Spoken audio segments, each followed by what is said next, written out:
একজন নতুন ট্রেডার যখন কিছু ট্রেড প্রফিট করে তখন সে ভাবে যে সে এখন মার্কেটকে পুরোপুরি বুঝে ফেলেছে, কিন্তু এটা হলো সেই মুহূর্ত যেখান থেকে লস হওয়া শুরু হয়। মনে রেখো, ওভার কনফিডেন্স এক ধরনের বিষ, যা তোমাকে ধীরে ধীরে এমন এক বিশ্বাসে নিয়ে যায় যে তুমি কখনো ভুল হতেই পারো না। তারপর তুমি তোমার স্টপ লসকে ভেঙে ফেলো, ডাবল এন্ট্রি করো এবং তুমি ভাবো মার্কেট এবার তোমাকে প্রফিট দিবে। কিন্তু সেই ট্রেডটাতে মার্কেট তোমাকে কখনোই প্রফিট দেয় না।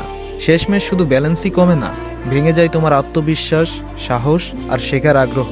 ট্রেডিংয়ে সবচেয়ে বিপজ্জনক লস হলো সেটাই যখন তুমি শেখা বন্ধ করে দাও, কারণ তোমার মনে হয় তুমি সবকিছু জেনে গেছো। এবং তুমি যদি তোমার লাইফ নিয়ে সিরিয়াস হও এবং ট্রেডিংটাকে ভালোভাবে শিখতে চাও, তাহলে এখনই আমাদের টিকটক আইডির বায়ো থেকে আমাদের গ্রুপে জয়েন করো, কারণ সেখান থেকে তুমি ট্রেডিং শিখতে পারবে। আর একটা কথা মনে রেখো, শেখা যতদিন চলবে ততদিনই তোমার ট্রেডিং টিকে থাকবে। তাই আর দেরি না করে এখনই জয়েন করো আমাদের গ্রুপে।